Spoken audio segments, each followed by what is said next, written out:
ஆண்டவர் கொடுத்த அந்த நாளுக்காய் அந்த ஆண்டவருக்கு நன்றி செலுத்துகிறேன். நான் கேட்டது போல ஆண்டவர் நம்மை மெய்யாகவே அவருடைய நாமத்திற்கென்று நம்மை வேறு பிரித்து அழைத்திருக்கிறார். நாம் தைரியமாய் அவரிடத்தில் கிட்டி சேர நாம் பழகணும். ஆண்டவர் சொன்னது போல் நாம் முறுமுறுக்காமல் குறை சொல்லாமல் ஆண்டவரை சார்ந்து வாழ்கிற ஒரு வாழ்க்கையை நாம் வாழ்கிறோமான்னு சொல்லி நம்மையே நாம் ஆராய்ந்து பார்க்க வேண்டிய தருணம் தான் இது. நாம் ஒரு வார்த்தையை நான் வாசிக்கிறேன். 1 கொரிந்தியர் புத்தகம் 10ஆம் அதிகாரம் பக்கம் 235. அங்கே பவுல் இப்படி எழுதுகிறார் கொரிந்தியர் சபைக்கு. சகோதரரே, நீங்கள் எவைகளை அறிய வேண்டும் என்று இருக்கிறேன் என்றால், நம்முடைய பிதாக்கள் எல்லாரும் மேகத்துக்கு கீழாக இருந்தார்கள், எல்லாரும் சமுத்திரத்தின் வழியாய் நடந்து வந்தார்கள், எல்லாரும் மோசைக்குள்ளாக மேகத்தினாலும் சமுத்திரத்தினாலும் ஞானஸ்தானம் பண்ணப்பட்டார்கள், எல்லாரும் ஒரே ஞான போஜனத்தை புசித்தார்கள், எல்லாரும் ஒரே ஞானபானத்தை குடித்தார்கள். எப்படியெனில் அவர்களுடனே கூட சென்ற ஞான கண்மலையின் தண்ணீரை குடித்தார்கள், அந்த கண்மலை கிறிஸ்துவே அப்படின்னு சொல்லிட்டு, அப்படி இருந்தும் அவர்களில் அதிகமான பேர்களிடத்தில் அவர் பிரியமாயிருந்ததில்லை. ஆதலால் வனாந்திரத்திலே அவர்கள் அழிக்கப்பட்டார்கள். அவர்கள் இச்சித்தது போல நாமும் பொல்லாங்கானவைகளை இச்சியாதபடிக்கு இவைகள் நமக்கு திருஷ்டாந்தங்களாய் இருக்கிறது. ஜனங்கள் புசிக்கவும் குடிக்கவும் உட்கார்ந்து விளையாடவும் எழுந்திருந்தார்கள் என்று எழுதியிருக்கிறபடி அவர்களில் சிலர் விக்கிரக ஆராதனைக்கார ஆனது போல நீங்களும் ஆகாதிருங்கள். அவர்களில் சிலர் வேசித்தனம் பண்ணி ஒரே நாளில் 23,000 பேர் விழுந்து போனார்கள். அதுபோல நாமும் வேசித்தனம் பண்ணாதிருப்போமாக. அவர்களில் சிலை கிறிஸ்துவை பரீட்சை பார்த்து பாம்புகளால் அடிக்கப்பட்டார்கள். அதுபோல நாமும் கிறிஸ்துவை பரீட்சை பாராதிருப்போமாக. அவர்களில் சிலர் முறுமுறுத்து இப்படி அவர்களில் சிலர் அநேக காரியங்களை திரும்ப திரும்ப செய்தாங்க. ஆண்டவர் அவர்கள் மேலே பிரியமா இல்லை. 5ஆம் வசனத்தில் 10:5 அவர்களில் அதிகமான பேர்களிடத்தில் தேவன் பிரியமாக இருந்ததில்லை. அதுபோல் நாமும் ஆண்டவர் நம்மேல் பிரியமாக இருக்கத்தக்க விதமாக நம்முடைய வாழ்க்கையை நாம் ஆராய்ந்து பார்த்து ஆண்டவரிடத்தில் நாம் வர பழகணும். ஆண்டவரே, நீங்கள் வைத்திருக்கிற அந்த காலத்தில் நான் செம்மையாய் வாழ எனக்கு உதவி செய்யுங்க. இந்த இஸ்ரவேல் ஜனங்கள் போகும்பொழுது எல்லா காரியத்திலும் அவங்க அவசரப்படுறாங்க. எங்களுக்கு அப்படி நடக்குந்தா நல்லாயிருக்கும், நாங்கள் இப்படி வாழ்ந்தால் நல்லாயிருக்கும், நாங்கள் அங்கே எகிப்திலே இருந்தால் நல்லதாக இருக்கும்னு சொல்லி மோசைக்கு விரோதமாய் முறுமுறுக்கிறாங்க. ஆண்டவருடைய திட்டத்தை அவர்களுக்கு விளங்கி கொள்ள முடியல. ஆண்டவர் அவர்களை செம்மையாய் அவர்களை மன்னித்து செங்கடல் வழியாய் கொண்டு வந்து சேர்த்து கானானுக்கு ஆண்டவர் அழிச்சு வராங்க. வர வழியிலே அவங்க முறுமுறுக்கிறாங்க, குறை சொல்கிறாங்க, காரியங்களை தப்பு பண்ணுறாங்க. ஆண்டவரே, நாமும் அதுபோல் இந்த பூமியிலே வாழும்போது நாம் அநேக தவறுகளை செய்திட முடியும். ஆண்டவரே, நான் இந்த கிறிஸ்தவ வாழ்க்கைக்கு வருமுன்னா நான் நல்லா தானே இருந்தேன், இங்கே வந்து நான் என்ன பெரிய விசேஷமாக ஆகிட்டேன்னு சொல்லி நாம் ஏமாற்றி கொள்ள முடியும். நம்ம யோசிக்கிறதே முதல்ல தவறு. நம்ம அங்கே இருந்தோம்னா நாம் வீணராய், குடிக்காரர்களாய், கொலைக்காரர்களாய், நாம் அந்நியராய் எப்படியோ சிதறி போயிருப்போம். நாம் சுய விருப்பம் கொண்டவர்களாய் நம் மனசு மாம்சத்தை விரும்பினபடி செய்து நாம் அழிந்து போயிருப்போம். நான் அப்படி தான் உணர்றேன். தீயவரும் திருடரும் கொலைபாதகரும் இயேசு நாமத்தினாலே நல்ல வாழ்க்கையை பெற்றுக்கொண்டார்களே. நான் என்னை எடுத்துக்கிட்டேன்னா அப்படி தான். நான் செம்மையாய் ஆண்டவரை தேடி வரலன்னா நான் இன்னைக்கு ஜெயிலில் போய் என் பேர் முதலாய் மறக்கப்பட்டிருக்கும். இப்படி நமக்கு ஒரு உணர்வுள்ள ஒரு இருதயம் உண்டாக ஆண்டவர் நம்ம அழைத்திருக்கிறார். நாம் ஏதோ அவசரப்பட வேண்டாம். ஆண்டவரே, இது இப்படி நடக்கணும்னு சொல்லி, எனக்கு சீக்கிரமாக நடக்கணும்னு சொல்லி நாம் ஆண்டவரத்தில் ஒரு அக்ரிமெண்ட் போட வேண்டாம். ஆண்டவரே, நீங்கள் என்னை உயர்த்துகிற நேரத்திலே நான் காரியங்கள் நீங்கள் செய்வீங்க. ஆண்டவரே, நான் எப்படி நடக்கணும்னு சொல்லி எனக்கு போதிங்க. அங்கே லூக்காவில் அப்படி தான் எழுதியிருக்கு. யோவான் ஸ்நானன் பிறக்க போகிறாரு. ஆண்டவர் தூதனை அனுப்பி சகரியாவிட்ட பேச சொல்கிறாரு. லூக்கா 1-2 அதிகாரம்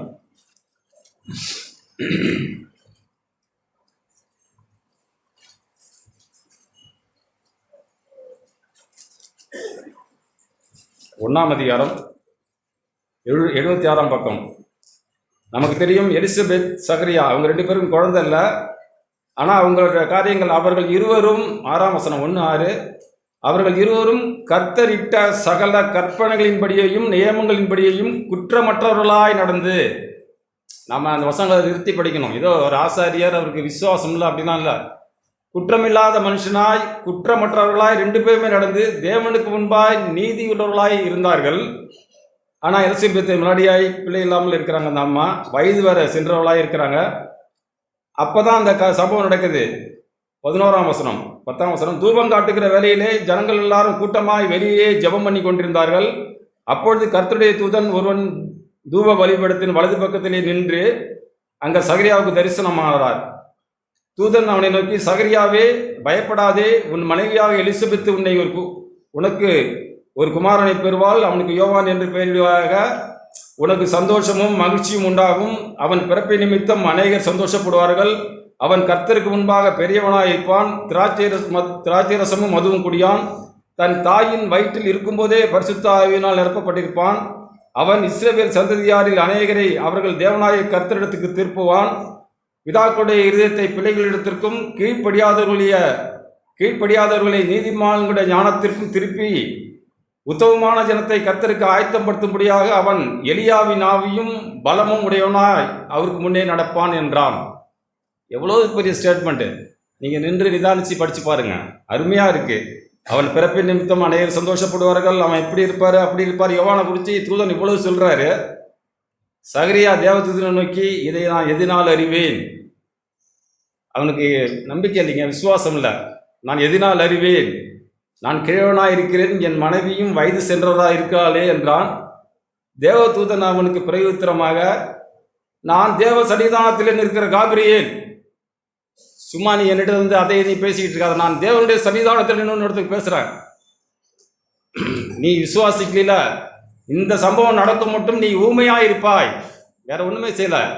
நீ 11 மாதம் 10 மாதம் இந்த சம்பவம் உனக்கு குழந்தை பிறந்து காரியங்கள் நீ கண்ணார காண மட்டும் நீ ஊமையாக இருப்பாய்ன்னு சொல்லி அங்கே தேவதூதன் மனுஷனுக்கு காரியங்கள் சொல்லிட்டு போகிறாரு. அவர் அதுக்கு பிறகு இந்த சகரியா ஊமையாக தான் இருக்கிறாரு.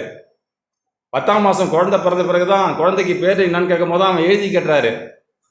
எனக்கு தேவதூதன் சொன்னார் அன்னைக்கு யோவான்னு சொல்லி அந்த பேரை எழுதி கேட்டுறாரு. அவன் யோவான்னு சொல்லும் பொழுது அவனோட வாய் திறக்கப்படுகிறது. கிட்டத்தட்ட 10 மாதம் ஊமையாக இருக்கிறாருங்க சகரியா. ஆண்டவர் சொன்ன அந்த வார்த்தையை அவர் இன்னொரு வார்த்தையை சொல்றாருங்க. 20ஆம் வசனம்.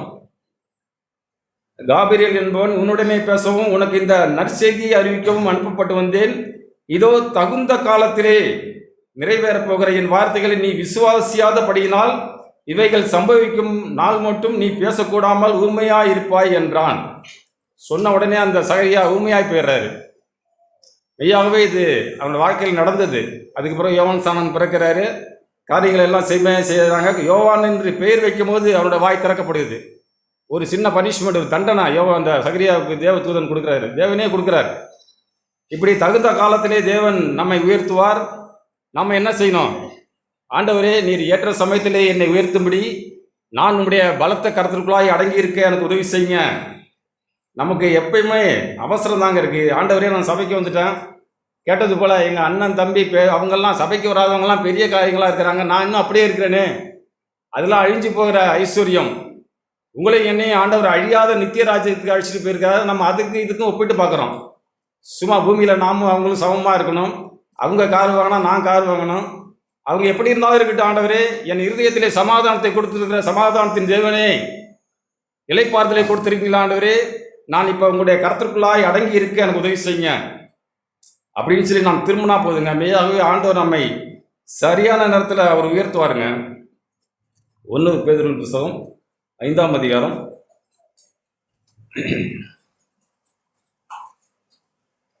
5ஆம் வசனம். அங்கே மேலேருந்து 4 வசனங்களை சபையின் மூப்பர்களுக்கு பேதுரு எழுதியிருந்தாலும் 5ஆம் வசனம் பாருங்க. இளைஞரே, மூப்பருக்கு கீழ்ப்படியுங்கள். நீங்கள் எல்லாரும் ஒருவருக்கொரு கீழ்ப்படிந்து மனத்தாழ்மையை அணிந்து கொள்ளுங்கள். பெருமையுள்ளவர்களுக்கு தேவன் எதிர்த்து நிற்கிறார், தாழ்மையுள்ளவர்களுக்கோ கிருபை அளிக்கிறார். ஆகையால், இவ்வளவு சொல்லிட்டு, ஆகையால் ஏற்ற காலத்தில் தேவன் உங்களையும் என்னையும் உயர்த்தும்படிக்கு அவருடைய பலத்த கருத்திற்குள்ளாய் அடங்கியிருங்கள். நாம் ஆண்டவருடைய கருத்திற்குள்ளாய் அடங்கி இருக்க எனக்கு தெரியல, நமக்கு தெரியல. ஆண்டவரே, எனக்கு எது சீக்கிரமாக நடக்கணும்னு விரும்புகிறேன். ஆண்டவரே, என்னுடைய அவசர புத்தி சீக்கிரமாக நான் ஆசீர்வதிக்கப்படணும், சீக்கிரமாக எனக்கு சுகமாகிடணும். வியாதி வந்தால் 3 நாளில் சரியாக போடணும். 10 நாள் தானே நீங்கள் சொல்லியிருக்கீங்க அப்படின்னு சொல்லி நம்முடைய புத்தி சுருக்கமாக யோசிக்குது. ஆண்டவர் 10 நாளுங்கிறதுலாம் அதுக்கு விளக்கம் வேற. ஆண்டவரே, இந்த வாழ்க்கையில் நீங்கள் நான் சாகும் வரைக்கும் உங்களுடைய திட்டம் என்ன, உங்களுடைய நோக்கம் என்ன, நீங்கள் எப்போ எதை செய்யணும்னு நீங்கள் நினச்சிருக்கீங்களோ அது செய்யுங்க ஆண்டவரே. நான் அடங்கி இருக்க உதவி செய்யுங்க. அடங்கி இல்லாட்டி நானும் ஊமையாக போயிடுவேங்க. தேவதூதன் வந்து சொல்கிறாரு, சகரியாவுக்கு விசுவாசம் இல்லை, நீ ஊமையாக இருப்பாய் அப்படின்னு சொன்ன பிறகு 10 மாதம் அந்த மனுஷன் ஊமையாக இருக்கிறாரு. ஆண்டவருடைய காலத்துக்கும் ஆண்டவருடைய நேரத்துக்கும் ஆண்டவருடைய அந்த சமயத்திற்கு ஏற்றபடி நான் வாழணுமே. ஆண்டவரே எனக்கு உதவி செய்யுங்க. உண்மையா ஆண்டவரே, அதிகமாக தேட உதவி செய்யுங்க. நீங்கள் என்னை ஏற்ற காலத்தில் உயர்த்துவீங்க. நான் அடங்கி இருக்க மாட்டேங்கிறேன். ஒரு சின்ன பிள்ளைய நாம் கையில் பிடிச்சி அழைச்சிட்டு போகும்போது பத்திரமாய் கூட வரும். கையை உதறி விட்டு போனால் அந்த பிள்ளை அங்கேயும் இங்கேயும் ஓடி ஆக்சிடென்ட் ஆகலாம், எதுவுமே நடக்கலாம். நம்ம ஆண்டவர் கரத்திற்குள்ளாய், ஆண்டவரே என்னை நீங்கள் கரம் பிடிச்சி நடத்துங்க ஆண்டவரே, நான் அடங்கி இருக்க என்னை அர்ப்பணிக்கிறேன் அப்படின்னு சொல்லி நாம் அடங்கி இருக்க நம்முடைய மனசை விரும்ப மாட்டேங்குது. நாம் மனசும் மாம்சம் விரும்பினபடி அவனவன் தன் வழியே போனோம். இப்பயும் நாம் அதுதான் செய்கிறோம். ஆண்டவரே, எனக்கு சௌகரியமாக தோன்ற நேரத்தில் நான் உண்மை தேடுறேன், எனக்கு அசௌகரியமாக இருக்கும்போது நான் உண்மை தேட மாட்டேன். இதை நாமளாக எடுத்துக்கொண்ட முடிவு. நாம் அப்படி இருக்கவே கூடாது. ஆண்டவரே, நான் எப்பொழுதும் நான் உண்மை தேடுகிறதிலே முந்திக் கொள்கிறேன். ஆண்டவரே, அதிகமாய் மன்னிக்கப்பட்டவன் அதிகமாய் அன்பு கூறுவான் இருக்கு. ஆண்டவரே, நான் அதிகமாய் மன்னிக்கப்பட்ட பாவி, நான் உங்கள் இடத்துல அதிகமாய் அன்பு கூற எனக்கு அருள் செய்யுங்க. நான் நித்திய ராஜ்யத்துக்கு உரியவன். ஆண்டவரே, செங்கடலை என்னை பிளந்து வெட்டாந்தரையிலே நடத்தி கொண்டு போனீங்களே. வெட்டாந்தரைனா நமக்கு புரியுமால, மழை பெஞ்ச பிறகு ஈரமாக இருக்குங்க. ஆனால் வெட்டாந்தரைங்கிறது கோடையில் தான் சொல்லுவாங்க. அப்போ கோடை காலம் போல இருக்கிற அந்த செங்கடலில் ஆண்டவர் நடத்தி கொண்டு போனார் இஸ்ரவேல் ஜனங்களை. நம்ம இப்போ அப்படின்னா அதெல்லாம் விசுவாசிக்க நம்முடைய மனசு ஏற்றுக்கொள்ள மாட்டேங்குது. ஏதோ கதையை போல கேட்டுட்டு, ஆண்டவரே அது அப்படி இது அப்படின்னு சொல்லி சாக்கு போக சொல்கிறாங்க. ஆண்டவரே, நான் அப்படி இருக்கக்கூடாது. ஆண்டவரே, நான் மனம் திரும்பிடுறேன். உங்களுடைய வார்த்தைகளை ஏற்றுக்கொண்டு நான் ஏற்ற காலத்திலே நீர் என்னை உயர்த்தும்படிக்கு நான் அடங்கி இருக்க உதவி செய்யுங்க, கீழ்ப்படிய உதவி செய்யுங்க. இயேசு கீழ்ப்படிந்தாருங்க. பிலிப்பியரின் புத்தகம்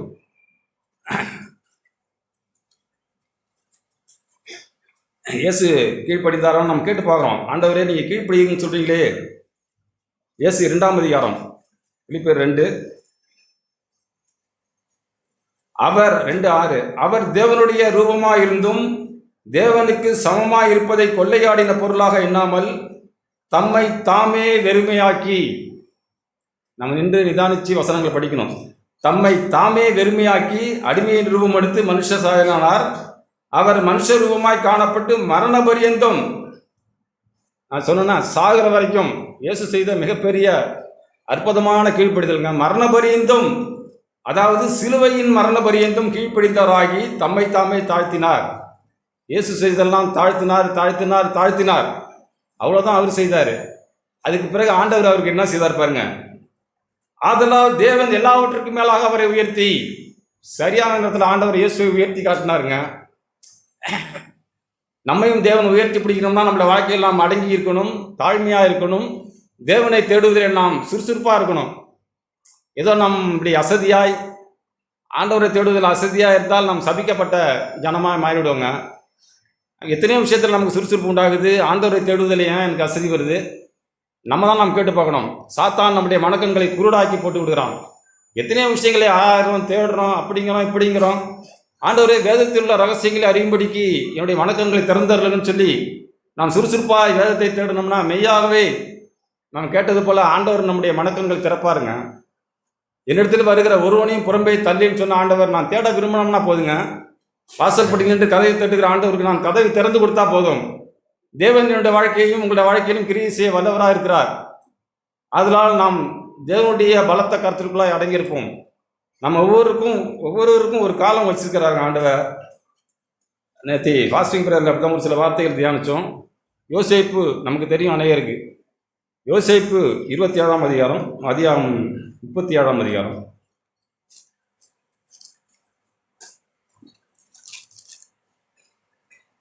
பக்கம் 48. யோசேப்பு 17 வயதிலே தன் சகோதரருடனே ஆடுகளை மேய்த்து கொண்டிருந்தான். 37:2.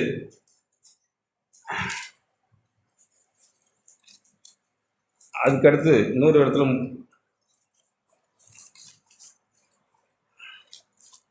அதுக்கடுத்து ஒரு 30 வயசுன்னு ஒரு இடத்துல குறிப்பிட்டிருப்பாங்க. அடுத்து அவனுக்கு 30 வயசான போது அவன் பார்வோனுடைய அரண்மனையில் போய் இருப்பாருங்க. அவர் அப்புறம் அதுக்கடுத்து பாருங்க, பக்கம் 41 அதிகாரம் 46 வசனம். யோசேப்பு எகிப்தின் ராஜாவாகிய பார்வோனுக்கு முன்பாக நிற்கும்போது 30 வயதாக இருந்தான். 17லேருந்து 13 வருஷம் கூட்டிங்க, 30 வயசாயிட்டு அவனுடைய காரியங்கள் நடக்குது. தேவன் அவன் 13 வருஷமாய் அவனை ஆண்டவர் சிறுமைப்படுத்தினார். பார்வோன் அரண்மனைக்கு கொண்டு வந்து அவனை அங்கே அடுத்தது ஏதோ செய்ய போகிறாருன்னு நினச்சாங்க. ஆனால் அங்கே வந்த பிறகு தான் அவனுக்கு பிரச்சனை உருவாகுது. அங்கே தவறாய் குற்றம் சாட்டப்பட்டு அவன் சிறைச்சாலைக்குள்ளே அடைக்கப்படுகிறான். அங்கே போய் இருந்த பிறகும் அவனுக்கு உடனே குறிப்பிட்ட நாளைக்கு பிறகு விடுதலைனா இல்லை. அங்கே அவன் செய்த நன்மைகளை மறந்து போய் இன்னும் அதிகமான காலங்கள் அங்கே சிறைச்சாலையிலே அவன் அடைக்கப்படுகிறான். எல்லாமே தேவனுடைய திட்டங்க. இப்படி அவன் அவசரப்படவே இல்லை. ஆண்டவரே, நீங்கள் என்னை நடத்துறீங்க, ஆண்டவரே, நீங்கள் தான் எனக்கு என்னுடைய கனவுல நீங்கள் தான் பேசுனீங்க. என் கனவை சொன்னதுனால என்னை என் சகோதரர்கள் பகைக்கிறாங்க, என் தகப்பனை என்னை பகைக்கிறாரு. ஆனால் நீங்கள் என்னை நடத்துவீங்க ஆண்டவர்னு சொல்லி யோசேப்பு தன்னை ஆண்டவருக்கு ஒப்பு கொடுத்து அடங்கி இருந்தாருங்க. பார்வோனுடைய மனைவி அவனை தவறாக நடத்தும் போது அவன் என் தேவனுக்கு முன்பாக நான் எப்படி பாவம் செய்வேன் அப்படின்னு சொல்லிட்டு தைரியமாய் ஓடுறாரு. தவறாய் குற்றம் சாட்டப்பட்டு சிறைச்சாலையில் அடைக்கப்படுகிறாரு.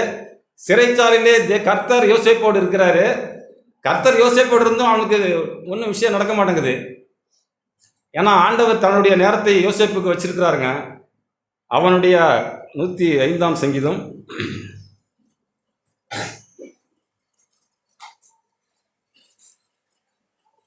பக்கம் 736, 105 சங்கீதம். அங்கே ஒரு சம்பவத்தை ஆண்டவர் நடத்துகிறாருங்க. தேசத்திலே பஞ்சம் வருவித்து ஆகாரம் என்னும் ஆதரவு கொலையை முற்றிலும் முறித்தார். அவர்களுக்கு முன்னாலே ஒரு புருஷனை அனுப்பினார். யோசேப்பு சிறையாக விற்கப்பட்டான். அவன் கால்களை விலங்கு போட்டு ஒடுக்கினார்கள். நம்ம ஏதோ யோசேப்பை சிறைச்சாலையில் போட்டோன்னே உட்கார வச்சு அவனுக்கு ராஜ மரியாதை செய்ததெல்லாம் முன்னாடி அவனை விலங்கு போட்டு காலை ஒடுக்கினார்கள். அவன் பிராணன் இரும்பிலே அடைப்பட்டிருந்தது. கர்த்தர் சொன்ன வார்த்தை நிறைவேறும் அளவும் அவருடைய வசனம் அவனை புடமிட்டது. ஆண்டவர் ஒரு வார்த்தையை சொல்லி அவனை சிறைச்சாலையில் வச்சிருக்கிறாருங்க. ஏற்ற காலத்திலே இவன் அடங்கி இருக்கிறான் ஆண்டவர் பார்க்குறாரு. கர்த்தர் யோசேப்போடு தான் இருக்கிறாரு. இந்த 30ஆம் வசனத்தில் சிறைச்சாலையில் இருக்கும்போது கர்த்தர் யோசேப்போடு தான் இருக்கிறாரு. ஆண்டவரும் அவங்க கூட சேர்ந்து சிறையில் இருக்கிறார். இப்படி நம் இருதயத்தில் ஆண்டவர் இருக்கிறார். நான் பயப்படாமலும் கலங்காமலும், ஆண்டவரே, இந்த வாழ்க்கையில நான் என்னை கீழ்ப்படுத்தி வாழ்ந்துட அர்ப்பணிக்கிறேன். என்னுடைய வாழ்க்கையிலே நான் உண்மை அதிகமாக தேடணுமே. காலத்தை பார்த்தால் நான் போதகனாக இருக்க வேண்டிய நான் சொந்த குடும்பத்தை நடத்த எனக்கு தெரியல ஆண்டவரே. சும்மா நான் அப்படி இப்படியும் பேசி உலகத்தார் போல நான் என்னுடைய மனப்பான்மை இருக்க ஆண்டவரே. அப்படி நான் இருக்க விரும்பலை. என்னை மாற்றி விடுங்க. நான் மனம் திரும்புகிறேன். நான் நம்முடைய கரத்தின் கீழாக இருக்கிறேன். எனக்கு உதவி செய்யுங்க. நம்முடைய இருதயம் இப்படி ஆண்டவரை இப்படி அண்டி பிடிக்கணுங்க. யாக்கோபு சொல்றது போல கால்களை பிடித்து கொண்டு, தேவனே, நீங்கள் என்னை ஆசீர்வதித்தால் வழியே நான் உண்மை விடமாட்டேன். என்னை விடமாட்டேன் ஆண்டவரே. என்னை செம்மையாக நடத்திடுங்க. எனக்கு உங்களுடைய ஆவியை தாரும். நான் தொடர்ந்து சபையில் வந்து சமுதாயத்தில் நல்ல மனுஷனாய் வாழ்றது ஒன்றும் பெரிய விஷயம் இல்லை ஆண்டவரே. உமக்கு சீசனாய் வாழணுமே. உம்முடைய நாமத்தை நான் சொல்லணுமே. உம்மை துதிக்கணுமே. உம்மை பாடணுமே. நானும் என் மனைவியும் சமாதானமாய் வாழணுமே. எங்களுடைய வாழ்க்கையை பார்த்து எங்கள் பிள்ளைகள் ஆசீர்வதிக்கப்படணுமே. இப்படியெல்லாம் நாம் ஆண்டவருடைய திட்டங்களை புரிந்து நாம் நம்மை தாழ்த்தி வாழும்போது யோசேப்பு உயர்த்தின அதே ஆண்டவர் உங்களையும் என்னை உயர்த்த வல்லவராக இருக்கிறார். அந்த யோசேப்பு கடைசி அதிகாரமாங்க, அதிகாரமும் 50ஆம் அதிகாரம் பக்கம் 69 கடைசி வசனம் பாருங்க. யோசேப்பு 110 வயதுள்ளவனாய் மரித்தான். 110 வயசு. 17 வயசுல அவனுக்கு காரியங்கள் நடக்குது. 13 வருஷத்துல அவனுடைய காரியங்களை தேவன் உடைத்து நிற்கிறாரு. 30 வயசாயிட்டு 93 ஆண்டுகள், 90 வருஷம். அதுக்கு பிறகு அவனுடைய வாழ்க்கை அபரிவிதமாய் ஆசீர்வதிக்கப்படுதுங்க. தேவனை அறிகிறார். தேவனுக்கு புகழ்ச்சி கொண்டாடுறாரு. தன் குடும்பத்தை ஒன்று சேர்க்கிறார். ஆண்டவருடைய நாமத்தை உயர்த்தி காட்டுகிறார். தனக்கு எதிராய் செய்த பார்வோனுடைய மனைவியும் அவனுடைய ஆளுகை கீழாக இருக்கிறாங்க. அவன் கையை நீட்டினா எதையும் செய்ய முடியும். பார்வோனுடைய மனைவியும். அப்படி தேவன் யோசேப்பை உயர்த்தினார். யோசேப்பு என்ன செய்தார்னா, தேவனுக்கு முன்பாய் மனத்தாழ்மையாய் அடங்கியிருந்தார். எப்படி இயேசுக்கு முன்னாடி எல்லாம் யோசேப்பை போல இயேசு தேவனுக்கு முன்பாய் தம்மை தாமே தாழ்த்தினார். சிலுவையில் மரண பரியந்தம் தாழ்த்த முடியுமானா? ஆண்டவரே, இப்படி சிலுவையின் மரண பரியந்தம், அதாவது ஏதோ மரண பரியந்தம் தாழ்த்தினான்னு சொல்லி அப்படி இல்லை. அதாவது சிலுவையின் மரண பரியந்தம் தம்மை தாமே தாழ்த்தினார். ஆதலால் தேவனே அவரை உயர்த்தினார். அல்லேலூயா.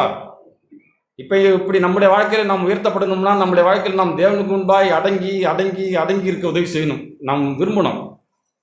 ஆண்டவர் உயர்த்துவதற்கு அநேக காரியங்கள் இருக்குங்க. ஒரு பழைய ஏற்பாட்டில் பிரசங்கின் புஸ்தகத்தில் ஒரு வார்த்தை, நான் பிரசங்கின் புஸ்தகம் 798 பக்கம். நீங்கள் சீக்கிரமாக பிறட்டுறதுக்கு தான் நான் பக்கத்தை சொல்கிறேன், நீங்கள் டக்குன்னு 798 பக்கம், நீதிமொழிகளுக்கு அடுத்த புஸ்தகம், சங்கீதத்துக்கு அடுத்த புஸ்தகம், நீதிமொழிகளுக்கு அடுத்த புஸ்தகம், 3ஆம் அதிகாரம்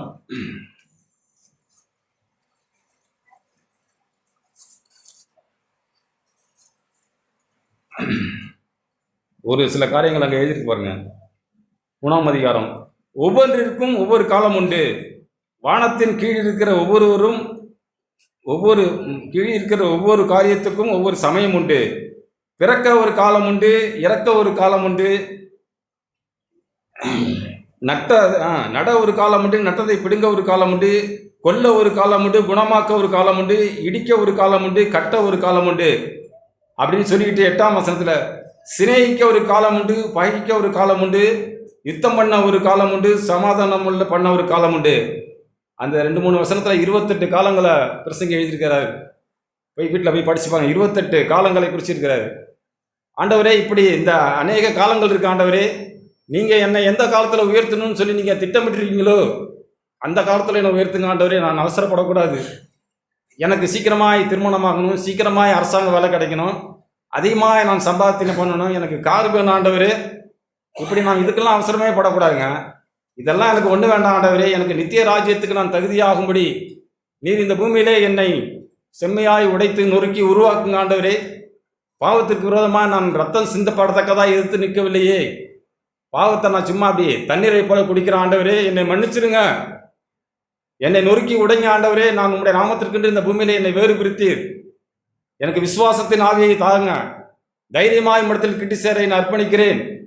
இப்படியெல்லாம் நாம் வாழ்க்கையில் ஆண்டவரை தேடும் பொழுது, ஆண்டவரே நீங்கள் ஏற்ற காலத்திலே என்னை உயர்த்திங்க ஆண்டவரே, நான் கீழ்ப்படிந்திருக்க உதவி செய்யுங்க, அடங்கி இருக்க உதவி செய்யுங்க, தாழ்த்தி விட உதவி செய்யுங்க, என்னை வெறுமையாக்கி விட உதவி செய்யுங்க. இப்படி எப்பொழுதுமே நாம் தாழ்மையிலே இருந்தால் போதுங்க. சாத்தான் நம்ம இடத்துல வரவே வெக்கப்படுவான். என்ன இந்த மனுஷன் எப்போ பார்த்தாலும் ஆண்டவரே ஆண்டவரேங்கிறான், எனக்கு வேற வழியே இல்லையானா? ஆமாம், ஆண்டவர் தான் யோபுவின் தேவன், உங்களின் என்னுடைய தேவன். அவனுடைய மனைவி பார்த்து பரியாசம் பண்ணுறாங்க, நீ என்ன பைத்தியக்காரன் போல பேசுகிற, ஆண்டவரை தூஷித்து செத்து போயாங்கிறாங்க. நன்மையை பெற்ற நாம் தீமையை பெற வேண்டாமோ? என் கண்கள் என் ஆண்டவரை பார்க்கும், அந்நிய கண்கள் இல்லை. சவால் விட்டு பேசின மனுஷனுங்க யோபு. அந்த மனைவிக்கு தான் அவனுக்கு பிறகு குழந்தை பிறந்து அவன் ஐஸ்வர்யவான்களாய் ஆண்டவரால் ஆசீர்வதிக்கப்பட்டு தேவனுடைய நாமத்தை உயர்த்துகிற மனுஷனாக இருக்கிறான். அதுபோல் நம்மளோட வாழ்க்கையில் ஆண்டவர் ஒன்று செய்ய நினச்சிருக்கிறாரு. நாம் மாத்திரம் எப்பொழுதுமே நாம் தாழ்மையாக இருந்து விட்டு கொடுத்து கீழ்ப்படிந்து அடங்கி இருக்கிற ஒரு வாழ்க்கையை நாம் தேடி கண்டுபிடிக்கணும். ஆண்டவரே, எனக்கு அடங்கி இருக்க தெரியல ஆண்டவரே, ஏதோ எனக்கு நினச்சா நான் அவனை யோசித்து அப்போ அப்படி இருக்கிறான், அப்புறம் அப்படி மாறிடுறான். அந்த இஸ்ரேல் ஜனங்கள் போல் எனக்கு ஒன்று கிடைக்கலன்னா முறுமுறுக்கிறான், கிடைச்சா சந்தோஷம்தான். கிடைக்குதோ ஆண்டவரே, நீங்கள் சொன்னது என்னோடய வாழ்க்கையில் நடக்குது ஆண்டவரே, அது செம்மையாக தான் செய்வீங்க. நீங்கள் நான் விசுவாசித்து வாழ்ந்துற உதவி செய்யுங்க. நானாக உன்னை தேட வேண்டாம் ஆண்டவரே, நீங்களாய் ஒன்றை எனக்கு தாங்க. எப்படி அந்த ஈசாக்குக்கு ரெபெக்காளை முன்குறித்து தேவன் வைத்தது போல நீங்கள் படித்து பார்த்து தியானிச்சு பாருங்கள். ஒட்டகத்துக்கு ஒரு சகோதரி தண்ணி ஊற்ற முடியுமானா? இப்போ உள்ள சகோதரிகளாம் ஒரு குடத்தை தூக்கி அந்தாண்ட வைக்கிறதுக்கு முடியல. இப்போ உள்ள பலவீனம். ஒட்டகத்துக்கு தண்ணி ஊற்றின சகோதரியை தேவன் முன்குறித்திருக்கிறார். ஈசாக்குக்கு ஏற்ற துணையை தேவன் வைத்திருக்கிறாருங்க. மாறாவின் தண்ணீரை மதுரமாக்க அங்கே தேவன் மரத்தை நட்டு வைத்திருக்கிறார். நமக்கு அப்படி விசுவாசம்லாம் வர மாட்டாங்க. ஆண்டவரே, ஏதோ இந்த கிராமத்தில் இருக்கிறேன், நான் அவ்வளவுதான், ஆமாம் நான் அவ்வளவுதான், நான் செத்து போனாலும் பரவாயில்ல ஆண்டவரே, நித்தியத்தில் நான் உங்களோட கூட இருப்பேனே, ஸ்தோத்திரம், இல்லையா? இப்படி நம்ம இருதயத்தில் ஆழத்திலிருந்து ஆண்டவரை நம்புகிற நம்பிக்கையை நாம் பெருகணும். பெருகும் பொழுது ஏற்ற சமயத்திலே இயேசுவை நீங்கள் உயர்த்தினீங்களே, என்னை நீங்கள் உயர்த்திங்க ஆண்டவர், இது இந்த சமுதாயத்தில் நான் பெரிய ஆளாக இருக்கணும் அப்படி இப்படிலாம் இல்லை. ஆண்டவர் என்னை இப்போ உயர்த்தி தாங்க வச்சிருக்கிறாரு. நான் சொன்னது போல ஒழுங்காய் ஆடையனே தெரியாத எனக்கு ஆண்டவர் உடித்திருக்கிறார். இந்த பூமியில எப்படி வாழணுங்கிற தெரியாத எனக்கு தேவன் வாழ செய்திருக்கிறார். பாம்பை போல வினாவும் புறாவை போல கபடம் இல்லாத வாழ்க்கையை வாழ ஆண்டவர் எனக்கு கற்றுக் கொடுத்துருக்கிறார். நான் பூமியில் இருந்தேன்னா பாம்பை போல தான் இருந்திருப்பேன். ஆனால் இங்கே புறாவை போல நீ வாழ பழகுன்னு சொல்லி ஆண்டவர் என்னை மாற்றி விட்டாருங்க. இப்படி நல்ல தெய்வத்தை நாம் தெய்வமாய் கொண்டிருக்கிறோம். தொடர்ந்து நாம் விசுவாசமாய் ஆண்டவரே நான் அடங்கியிருக்க உதவி செய்யுங்க, கீழ்ப்படிந்து வாழ உதவி செய்யுங்க, நீங்கள் ஏற்ற காலத்திலே என்னை உயர்த்துவீங்கன்னு சொல்லி நான் என்னை தாழ்த்தி விட உதவி செய்யுங்க. இப்படி நாம் ஆண்டவருக்கு முன்பாய் மனத்தாழ்மையாக வந்தால் போதுங்க. ஆண்டவர் அதுதான் விரும்புகிறாரு. மனத்தாழ்மையாக நடப்பதை இல்லாமல் வேற என்ன ஆண்டவர் இடத்தில் எதிர்பார்க்கிறார்? ஆண்டவரே என்னிடத்துல இல்லை ஆண்டவரே அந்த மனத்தாழ்மை. இந்த புதிய வருஷத்தில் காலத்தை பார்த்தா எல்லாம் முடிஞ்சு போச்சு. அடுத்த 2024 நான் ஆண்டவர் நுழைய போகிறேன். ஆண்டவரே நான் புதிய மனுஷனாய் உண்மை கருத்தாய் தேட உதவி செய்யுங்க. அந்த சகரியா போல குற்றமற்றவர்களாய் நாங்கள் வாழ உதவி செய்யுங்க. நீங்கள் எங்களோட வாழ்க்கையில் செய்ய நடத்தது நடக்கும் ஆண்டவரே. அதை நான் விசுவாசித்து வாழ நான் அர்ப்பணிக்கிறேன் அப்படின்னு சொல்லி நம்ம அர்ப்பணிப்போம். இப்படி வாழ்கிற நமக்கு ஆண்டவர் ஒரு குறையும் வைக்க மாட்டார். இப்படி நாம் அந்த ஆண்டவருடைய கிருபையை பெற்றுக்கொண்டு வாழும்போது தான் நான் பெற்றுக்கொண்ட கிருபை அது மெய்யான கிருபை தான். ஆண்டவரே நீங்கள் என் மேலே வைத்த தயவு மெய்தான் ஆண்டவரே. நான் அந்த கிருபையை போக்கடிக்க மாட்டேன், எனக்கு உதவி செய்யுங்க, நீங்கள் செய்கிறீங்க ஆண்டவரே அப்படின்னு சொல்லி எனக்கு ஆண்டவர் கொடுத்த அந்த நல்ல வாழ்க்கைக்காக ஆண்டவருக்கு நன்றி சொல்லி தொடர்ந்து ஆண்டவரே என்னை நீங்கள் செம்மையாக நடத்துங்க ஆண்டவரே. ஏதோ நான் ஒன்று அறிஞ்சிக்கிட்டேன்னு சொல்லி நான் பேசவில்லைங்க. என்னோடய வாழ்க்கையில் கடந்து ஆண்டவருடைய வழிகளெல்லாம் பேசும்பொழுது அதை தான் நான் சிந்திச்சு பேசுகிறேன், வேற ஒன்றுமே இல்லை. ஆண்டவரே ஏற்ற காலத்திலே உயர்த்தும்படி நான் அடங்கியிருக்க தெரியலையே. யோசேப்பை உயர்த்தின தேவனே என்னை நீங்கள் உயர்த்துவீங்க ஆண்டவரேன்னு சொல்லி நான் கடந்த காலத்தில் சிந்தித்தேன். வேற ஒன்றும் வேதத்தை தேடி என்ன சொல்கிறது அப்படிலாம் இல்லை. ஆண்டவரே நான் உயர்த்தப்பட நீங்கள் நான் உண்மை போல இயேசுவை போல நான் என்னை தாழ்த்த தெரியலையே. இயேசு நீங்கள் எப்படி உயர்த்தீங்க? தம்மை தாமே தாழ்த்தினார். நான் எனக்கு தாழ்மைங்கிறது என்னென்ன தெரியல ஆண்டவரே. அடங்கி இருக்க எனக்கு தெரியல ஆண்டவரே. புருஷனும் மனைவியும் ஒருவருக்குள்ள அடங்கி இருங்கன்னு எனக்கு மனைவிக்கு அடங்கி இருக்குதுன்னா அதுக்கு இன்னும் பெருசாக தெரியுது எனக்கு. நீ அடங்கியிரு, ஆண்டவர் உன்னை ஒரு சகோதரி மூலமாக உன்னை நடத்துவார். சகோதரியே நீ உன் புருஷனுக்கு அடங்கியிரு, உன் புருஷன் மூலமாக ஆண்டவர் உன்னை நடத்துவார். பிள்ளைகளே உங்கள் பெற்றாருக்கு கீழ்ப்படிங்கள். வாழ்நாள் நீடித்திருப்பதற்கும் ஆயுசு நீடித்திருப்பதற்கும், அந்த வாழ்நாள்லாம் நமக்கு புரிய மாட்டேங்குது. என்னுடைய வயசு நீடித்து நான் பூமியில் சுகமாய் வாழ என்னை பெற்ற தாய்க்கும் தகப்போருக்கும் நான் கீழ்ப்படுகிறேன். சும்மா சுருக்கமாக நாம் இப்படி எடுத்துக்கொண்டு வாழ்ந்தால் போதுங்க. மெய்யாகவே தேவன் நம்மை உயர்த்துவார். தொடர்ந்து நாம் இப்படி விசுவாசமாக வாழ ஆண்டவர் நமக்கு அனுக்கிரகம் பண்ணியிருக்கிறார். அதனால் நாம் பயப்பட வேண்டாம். தொடர்ந்து நாம் ஆண்டவரை தேடுவோம். ஆண்டவருக்கு முன்பாக நாம் மனத்தாழ்மையாக இருப்போம். ஒரே ஒரு வசனம் சொல்லி நம்ம யாக்கோபின் புஸ்தகம், யாக்கோபு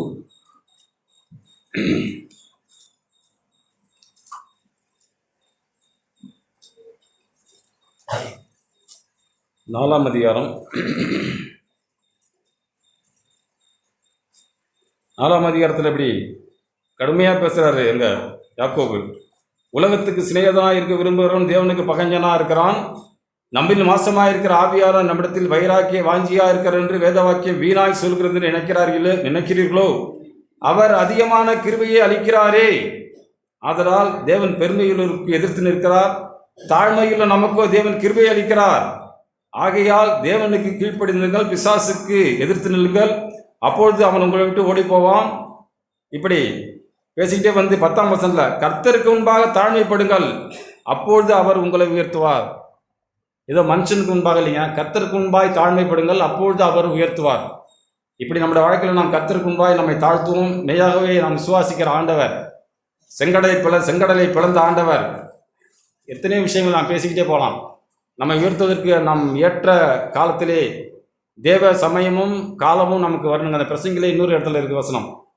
தேவனுடைய காலமும் சமயமும் நமக்கு உண்டான அந்த காலத்திலும் சமயத்திலும் தேவன் மெய்யாகவே உங்களையும் என்னை உயர்த்தி அவருடைய நாமத்திற்கு மகிழ்ச்சியாய் புகழ்ச்சியாய் நம்மை ஆசீர்வதிப்பார் என்று சொல்லி நான் தேவனுக்கு முன்பாக என்னுடைய நம்பிக்கையும் அறிக்கை எடுக்கிறேன்.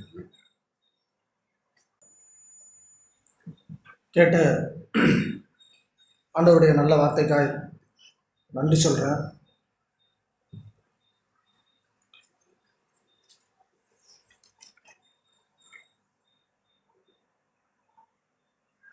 ஆண்டவர் இந்த புது உடன்படிக்கையிலே சந்தோஷமான ஒரு செய்தியை நம்மிடம் சொல்லுகிறார்.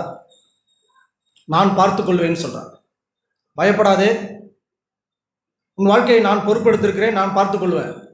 துதியிலிருந்து நம்ம தொடர்ந்து கேட்குறது என்னன்னா, அவர் நம்மை விசாரிக்கிறவர். அதனால் உங்களுக்கு கவலை எல்லாம் அவருடைய பாதத்திலே வைத்துவிட்டு நீங்கள் இளைப்பாறுதலுக்கு திரும்புங்க. உங்களுக்கு இளைப்பாறுதல் கொடுக்கும்படிக்கு எல்லாவற்றையும் நான் செம்மையாய் செய்து முடித்தேன். அதினதின் காலத்திலே அதினதின் நேர்த்தியாய் உங்கள் கையில் வந்து கிடைக்கும் அப்படின்னு ஆண்டவர் நம்மோடு கூட விசுவாச வார்த்தைகளை பேசுகிறார். இந்த வாழ்க்கை யாருக்கு சாத்தியம் அப்படின்னா விசுவாசிக்கிறவர்கள் மாத்திரம்தான் சாத்தியம். இஸ்ரவேல் ஜனங்கள் வனாந்தரத்திலே அவ்வளவாய் ஆண்டவர் நடத்தி வந்தார். ஆனாலும் அவர்கள் அநேக பேரிலே ஆண்டவர் பிரியமா இல்லை. ஏன்னா விசுவாசிக்கல. அவங்க நன்மையை பார்க்குறாங்க, ஸ்தோத்திரம் சொல்றாங்க. அவங்க சூழ்நிலையில கடந்து போகும்போது அடுத்த ஒரு காரியத்தை பார்க்குறாங்க.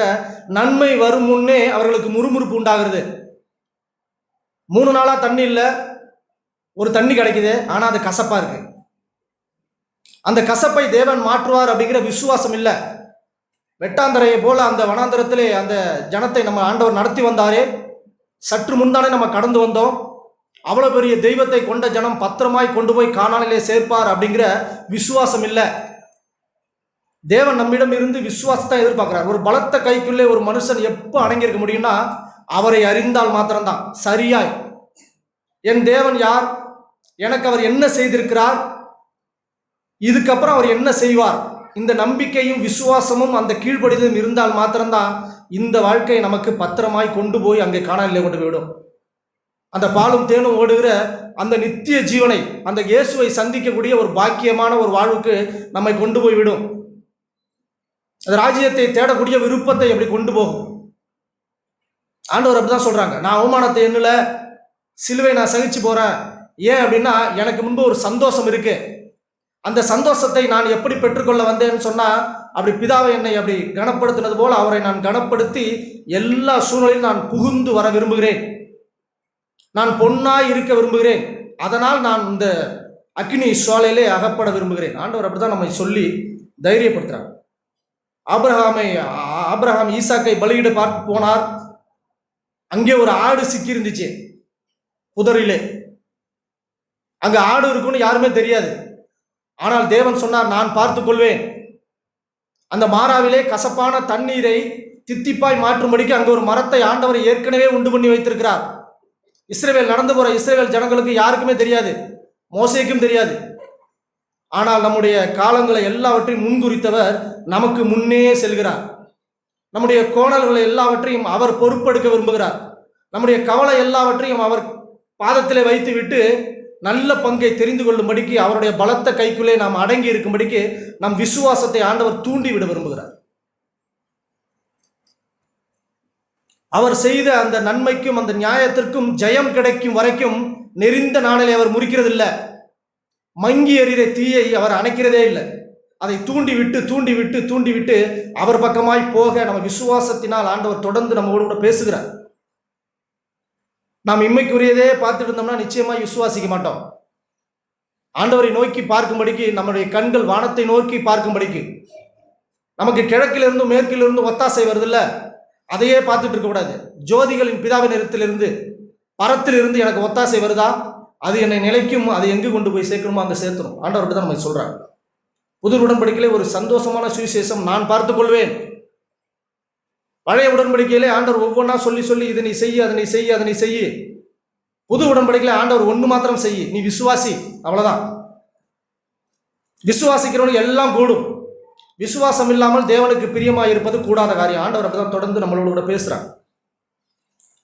இங்கே விசுவாசம் இல்லாமல் நாம் சகரியாவை கேட்டோம். சகரியா என்ன சொல்றாருன்னா, எப்ப சகரியாவுக்கு தேவ தூதன் தோன்றாருன்னா, அவர் ஆசாரிய ஊழியம் செய்யும் பொழுது அந்த ஸ்தலத்துக்குள்ளே, அந்த பிரகாரத்துக்குள்ளே அவர் தெய்வ பயத்தோடு தேவனுக்கு ஊழியம் செய்யும் போதே அந்த தேவ தூதன், அந்த காபிரியேல் தூதன் அவருக்கு முன்பாக வருகிறார். அந்த இடத்திலே சொல்லும்படிக்கு லூக்கா 1ஆம் அதிகாரத்தில் 11ஆம் வசனத்தில் அப்படிதான் நம்ம வாசிச்சோம், இப்ப கேட்டோம்ல. அப்பொழுது கர்த்தருடைய தூதன் ஒருவன் தூபமிடத்தில் வலது பக்கத்திலே நின்று அவனுக்கு தரிசனமானான். சகரியா அவனை கண்டு கலங்கி பயமடைந்தான். தூதன் அவனை நோக்கி, சகரியாவே பயப்படாதே, உன் வேண்டுதல் கேட்கப்பட்டது. அவருடைய வேண்டுதலே அதுதான், எனக்கு ஒரு குழந்தை வேணும். அவருடைய வேண்டுதல் அந்த எல்லாருக்காய் அப்படி ஆசாரிய ஊழியம் செய்கிற அந்த சகரியாவுடைய வேண்டுதலே அதுதான். தேவ தூதன் கண்ணுக்கு முன்பாய் வந்து நிற்கிறார்.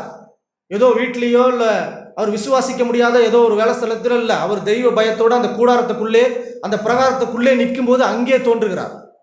விசுவாசிக்கிறதுக்கு எவ்வளவு காரியம் இருந்தும் அவர் விசுவாசிக்கல. 20ஆம் வசனத்தில் அப்படிதான் வாசிக்கிறோம். இதோ தகுந்த காலத்திலே நிறைவேறி போகிற என் வார்த்தையை நீர் விசுவாசிக்காதபடியால் இவைகள் சம்பவிக்கும் நாள் மட்டும் நீ பேசக்கூடாத ஊமையா இருப்ப. விசுவாசிக்கக்கூடிய எவ்வளவு தருணத்தை உன் கிட்ட வந்து நான் சொல்றேன், ஆனா நீ விசுவாசிக்கல. நான் இதை வாசிக்கும் போது இப்படி கேட்கும்போது நான் அப்படியே அடுத்து இயேசு பிறந்த அந்த மரியாளின் கணவனாகி யோசேப்பை நான் தியானிச்சேன். ஆண்டவர் அப்படிதான் அப்படி எனக்கு காமிச்சாங்க. மத்தேயு 1ஆம் அதிகாரத்துல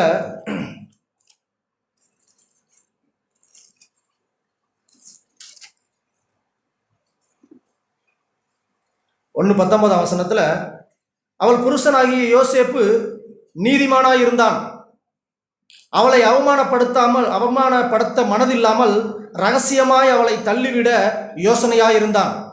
மரியாள் அப்படி பரிசுத்தாவினால் ஒரு கர்ப்பம் தரிச்சிட்டாங்க அப்படின்னா, நான் இன்னும் அறியலையே, நம்ம கல்யாணம் ஆகலையே, அதனால் அவர் நீதிமானா இருந்து இந்த காரியத்தை யாருக்கும் தெரியாதபடி ரகசியமாக இந்த கல்யாணத்தை நம்ம அப்படி வேண்டான்னு சொல்லிடுவோம் அப்படின்ட்டு அவர் திட்டம் போட்டு அப்படி கொண்டு இருக்கிறார்.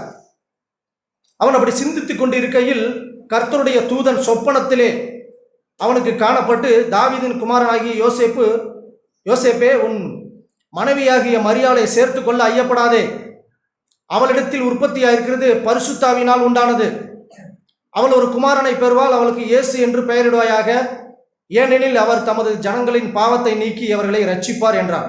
தீர்க்கதரிசியின் மூலமாய் கர்த்தராலே உரைக்கப்பட்டது நிறைவேறும்படி அப்படி நடந்தது. அவன் இதோ ஒரு கன்னிகை கர்ப்பவதியாகி ஒரு குமாரனை பெறுவாள், அவருக்கு இம்மானுவேல் என்று பெயரிடுவார்கள் என்று சொன்னான். இம்மானுவேல் என்பதற்கு தேவன் நம்மோடு இருக்கிறார் என்று அர்த்தமாம். யோசேப்பு நித்திரை தெளிந்து எழுந்து, இதுக்கு இடையில யோசேப்பு ஒரு வார்த்தை கூட தேவதூதனை கேட்கவே இல்லை. இத்தனைக்கும் நேரடியாய் வந்துள்ள தூக்கத்திலே சொப்பனத்திலே யோசேப்புக்கு ஒரு காரியத்தை தேவன் வெளிப்படுத்துகிறார். அவன் என்ன நினைச்சிட்டு இருக்கான்னா, மரியாளை தள்ளிவிட, ரகசியமாய் தள்ளிவிட, அவமானப்படுத்த விரும்பாமல், அவன் நீதிமானா இருந்தவனால் அவனுடைய ஸ்டைலில் அப்படியே காரியத்தை பார்த்து இது வேண்டாம் அப்படின்னு நினைக்கிறான்.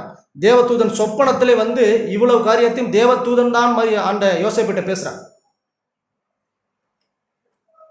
அங்கே சகரியாவோட பேசுனது போலதான் இங்கே பேசுறாங்க.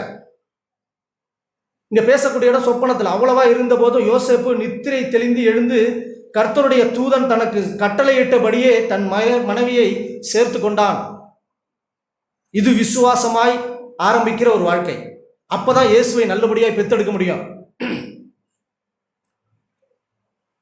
அந்த இயேசுவுக்கு அவள் தன் முதற் பேரான குமாரனை பெருமளவும் அவளை அறியவில்லை. பிசிக்கலா எவ்வளவு ஒரு சேலஞ்சான ஒரு வாழ்க்கையை அங்கே யோசேப்பு வாழ்ந்திருக்கிறார். அவர்தான் தன்னுடைய மகனுக்கு இயேசு என்று பெயரிடுகிறார். விசுவாசம் நமக்கு அப்படி வரணும். சொன்ன தேவதூதன் சொல்லுகிற, நம்ம எதிர்பார்க்கிற எல்லா விஷயத்தையும் நம்ம சொன்னாலும் இது நமக்கு கேள்விகளும் காரியங்களும் இருக்கு. அதை ஒரு பக்கம் பரட்டி பார்த்தா நம்ம விசுவாசிக்கல, அவ்வளவுதான் அவிசுவாசம். தேவன் தொடர்ந்து நம்மை அப்படிதான் அவர் பக்கமாய் நெருக்கி அப்படியே விரும்புகிறார். புது உடன்படிக்கையிலே இயேசுவோடு கூட நடந்த அந்த 3 வருஷம் ஊழியத்திலே பேதுரு ஒரு மறக்கப்படாத ஒரு சீஷனாய் அப்படி பேதுரு இருந்தார்.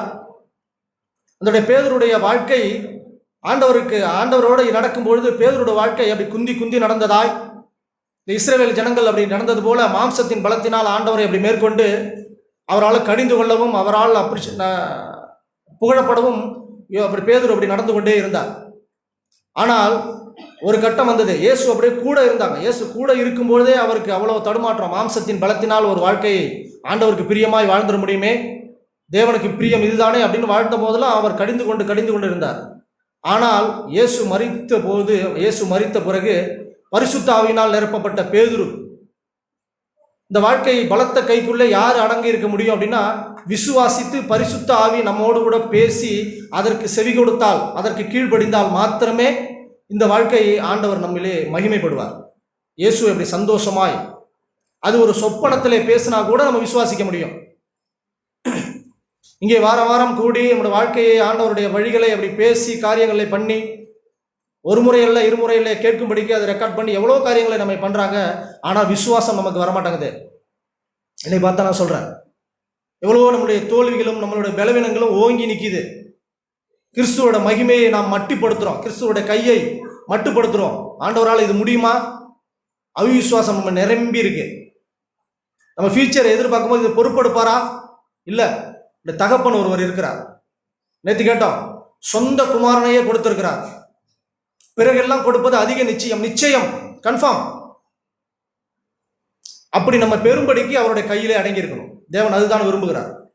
தாழ்மையாய், விசுவாசமாய், பரிசுத்த ஆவியின் துணையோடு நாம் வாழும்பொழுது நிச்சயமா இந்த வாழ்க்கை சாத்தியமாகும். அப்படி தலைகளாய் மாறுன அந்த பேதுரு ஒரு வார்த்தை இங்கே சொல்லுகிறார். அப்போஸ்தலர் நடவடிக்கைகள் நாம் கேட்ட வார்த்தை தான். 4ஆம் அதிகாரத்தில் பக்கம் 165, அப்போஸ்தலர் நடவடிக்கைகள் 4ஆம் அதிகாரம் 7ஆம் வசனத்தில் அங்கே பேதுரு ஒரு அற்புதத்தை செய்கிறார். அதை குறித்து அவர்கள் எல்லாரும் பேதுருவை பிடிச்சு சூழ்ந்துட்டாங்க. அவர்கள் நடுவே நிறுத்தி, பேதுருவை நடுவே நிறுத்தி, நீங்கள் எந்த வல்லமையினாலே, இந்த நாமத்தினாலே இதை செய்தீர்கள் என்று கேட்டார்கள். எந்த வல்லமையினால, எந்த நாமத்தினால நீங்க இந்த அற்புதத்தை செஞ்சீங்க? ஒரு கூட்டம் அப்படியே குற்றப்படுத்தும்படிக்கு பிரதான ஆசாரியர் எல்லாம் அப்படி பிடிச்சி நிப்பாட்டியிருக்காங்க. அப்பொழுது பேதுரு பரிசுத்த ஆவியினால் நிறைந்து, இந்த வாழ்க்கையை தைரியமாய் கிறிஸ்துவை யாரு அப்படி காட்ட முடியும் அப்படின்னா, விசுவாசித்து பரிசுத்த ஆவியினால் நிறைந்து. நேற்று கேட்ட போலத பரிசுத்த ஆவியா நமக்கு வரும்பொழுது அதை அல்லல் தட்டக்கூடாது. இங்கே யோசேப்போடு பரிசுத்த ஆவியானவர் காபிரியேல் தூதன் அங்கே நின்று அவர் நேரடியாய் பேசுகிறார். ஆனால் அவரால் அதில் விசுவாசிக்க முடியல. அவருடைய விருப்பம் அதுதான், ஏற்ற காலம் அதுதான், எல்லாம் இருந்தும் விசுவாசிக்க முடியல. அதே பரிசுத்த ஆவியினால் ஒரு தூதன் சொப்பனத்திலே ஒரு மனுஷனுக்கு பேசுகிறார். அவர் விசுவாசித்து கிறிஸ்துவை தம்முடைய காரியத்திலே அப்படி சுமந்து வருகிறார். அவருக்காய் தன்னை அர்ப்பணிக்கிறார். ஆண்டவருக்காய் அந்த யோசேப்பு தன் ஆண்டவர் பிறக்கும் வரை எவ்வளவு சூழ்நிலையில் அலைந்தார் என்று நம்ம அந்த தொடர்ந்து வாசிக்கிறோம். இதுவரைக்கும் படிச்சிருக்கிறேன், கேட்டேன். இதுவரைக்கும் தாழ்மை அப்படின்னா கிறிஸ்து பிறந்த இடம் தான், பிறந்ததுதான், அதுதான் தாழ்மை. இன்னும் ஒரு தாழ்மை, ஒரு முடிவு இருக்கு. அவர் சிலுவையிலே நமக்கு தொங்கினாரே, அதுதான் தாழ்மை. இதுக்கு இடையில தாழ்மைன்னு போய் இடையில எதுவுமே நுழைக்க கூடாது. நம்மளோட வாழ்க்கையில நான் ஒன்று ஏதோ தலையை குனிஞ்சிட்டேன், தாழ்மை இல்லை. ஆண்டவர் ஆரம்பித்தாரே அந்த வாழ்க்கை இதுவரைக்கும் யாருமே ஆரம்பிக்கல. எவ்வளவு ஒரு ஏழையா இருந்தாலும் மாட்டு தோட்டத்திலே பிறந்த குழந்தை இதுவரைக்கும் நான் கேள்விப்படல, தெரியல. தேவன் அவருடைய வழிகளை அப்படி மாற்றி தாழ்மையாய் இருக்கும்படிக்கு, அதை கற்றுக் கொடுக்கும்படிக்கு தேவன் அப்படியே நடத்தி வர்றார். சகரேபனன் பிரதர் ஃபர்ஸ்ட் நான் ஒரு மீட்டிங்கில் போயிட்டு தூத்துக்குடியில் கலந்துக்கிறப்போ ஒரு ஸ்பீக்கர் எப்படி எங்கேருந்து வருவாங்களோன்னு பார்த்துட்டு இருக்கேன். என் பக்கத்துலேருந்து எழுந்துச்சு போனாங்க ஸ்டேஜுக்கு. அந்த டாபிக் என்னன்னா தாழ்மை. மீகாவில் நான் வாசிக்கிறது போல மனத்தாழ்மை இல்லாமல் என்னத்தை கேட்கிறார் அப்படின்ட்டு. அப்போ பேசும்பொழுது அவங்க ஒரு வார்த்தை அந்த சகோதரன் ஒரு வார்த்தை சொன்னாங்க. என்னை யாராவது புகழ்ந்து, பிரதர் நீங்கள் என்ன பேசின வார்த்தை எனக்கு பிளஸ்ஸிங்காக இருந்துச்சு அப்படின்னு சொன்னா கூட என்னுடைய தலையை அந்த குப்பை கோழியில் போய் கோழி சீக்கிறது போல சீச்சிட்டு நான் தலையை உள்ள விட்டுப்பேன் அப்படின்னு சொன்னாங்க. அதனால தான் அவருக்கு இன்னும் நமக்கு அவர் மூப்பராய், மாதிரியாய், தொடர்ந்து நம்மை நடத்தி செல்லக்கூடிய ஒரு தகப்பனாய் அப்படி இருக்காங்க.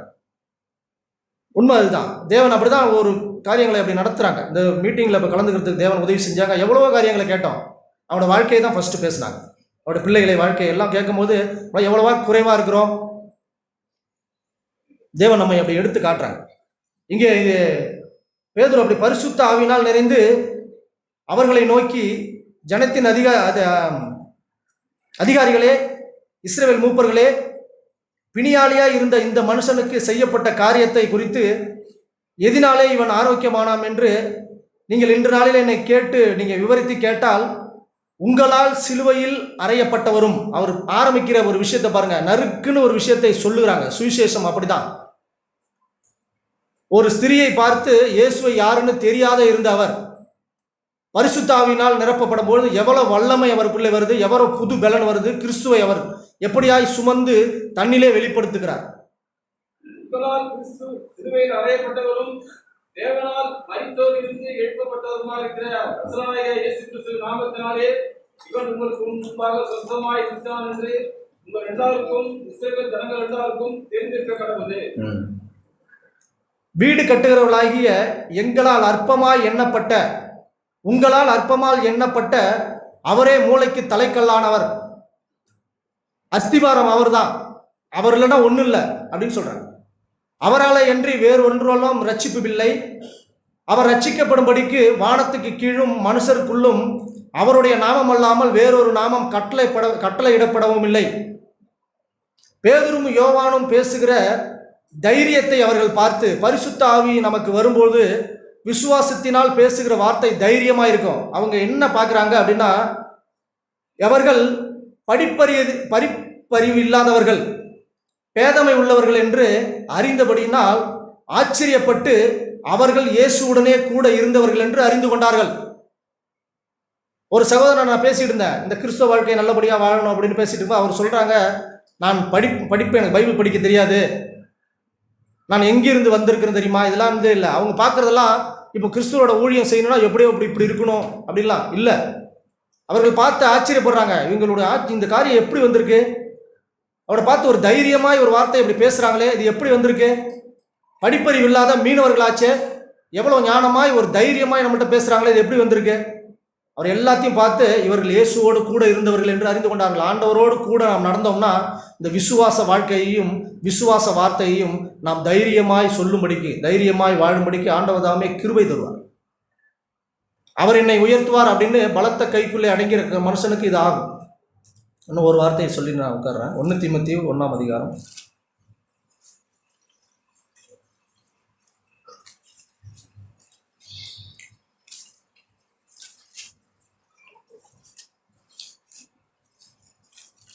1 தீமோத்தேயு 1ஆம் அதிகாரம் 19ஆம் வசனத்தில்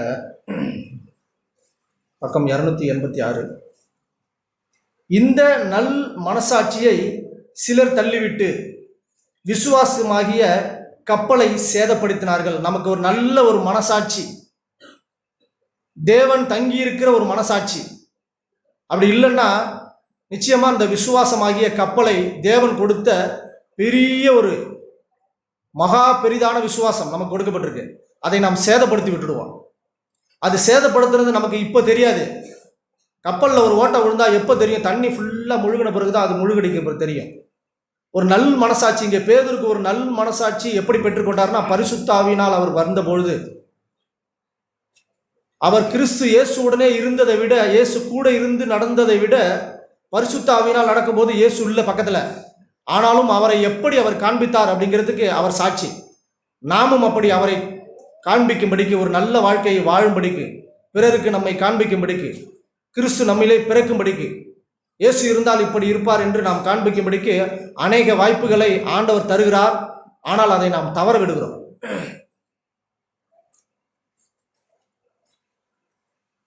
ஒரு நல் மனசாட்சி நமக்கு இல்லாதனால இந்த விசுவாசமாகிய கப்பலை நாம் சேதப்படுத்துகிறோம்.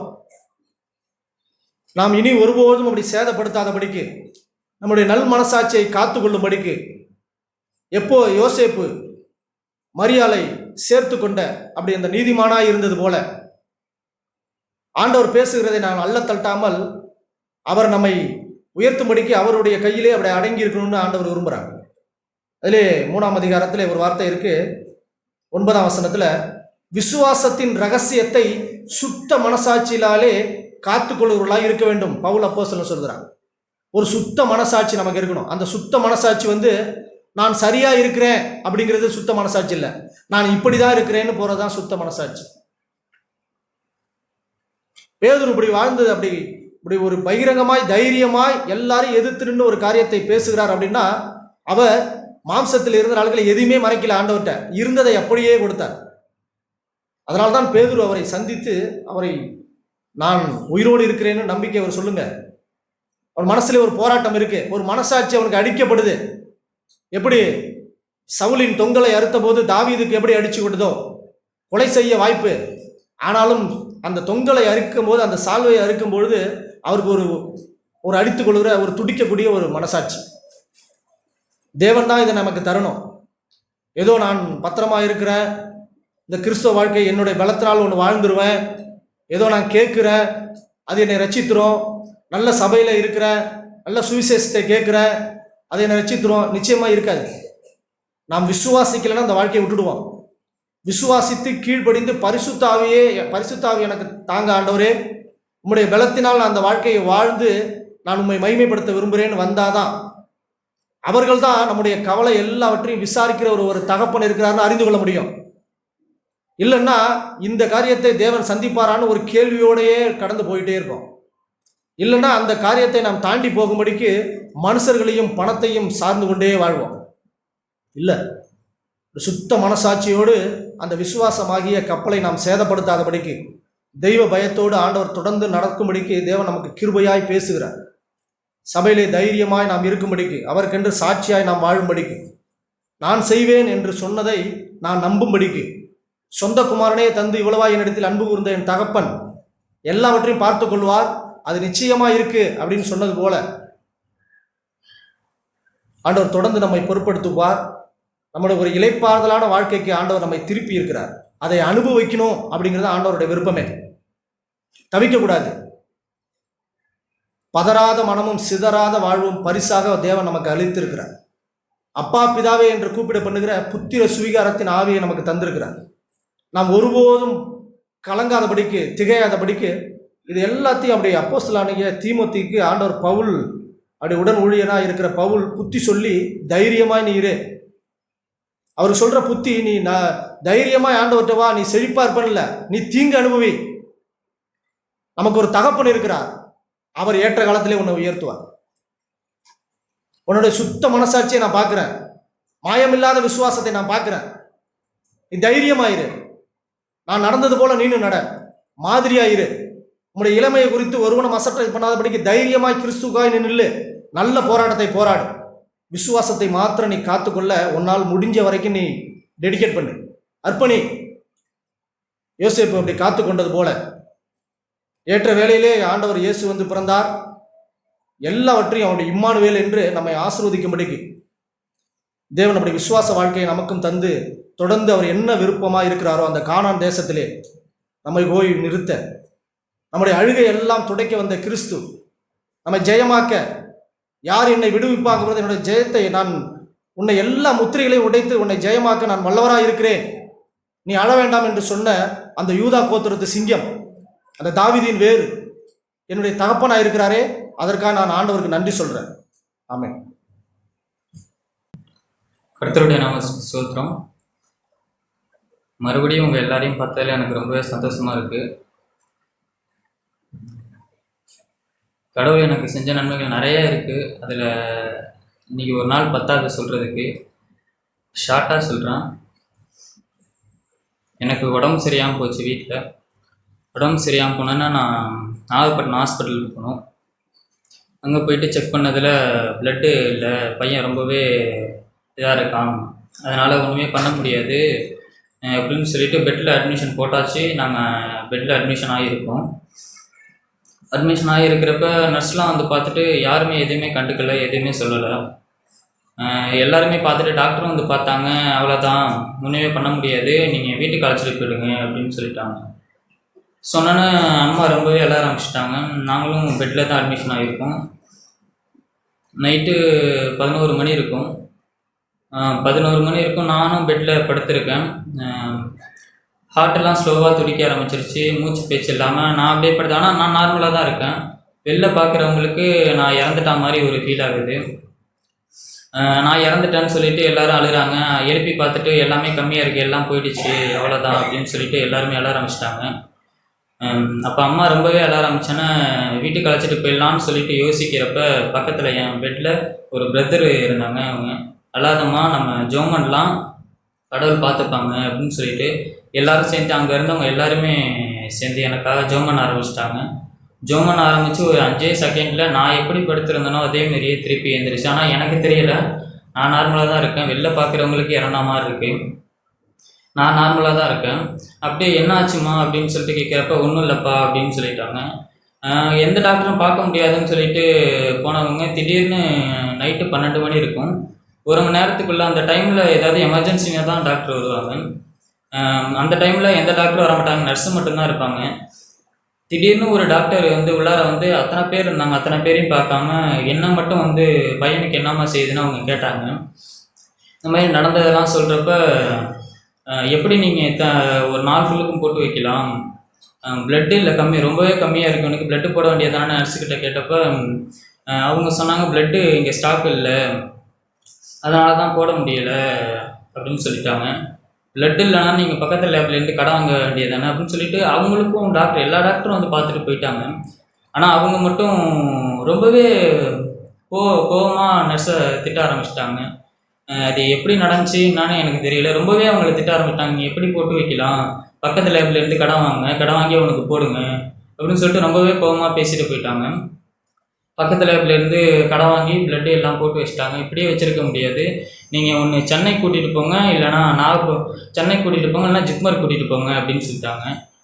நாங்கள் வந்து எனக்கு ஜிப்மர் சென்னை அப்படிலாம் டிவியில் தான் பார்த்துருக்கோம். மழை இந்தமாரி இதில் மழை ரொம்ப அதிகமாக இருக்குது அப்படின்னு சொல்லிட்டு அந்த பேர் தான் கேள்விப்பட்டிருக்கோம். ஜிப்மர் கிட்ட இருக்குன்னு பிரதர்ஸ்லாம் சொல்கிறப்ப ஜிப்மருக்கே போயிடலாம் அப்படின்னு சொல்லிட்டு ஜிப்மருக்கு போயாச்சு.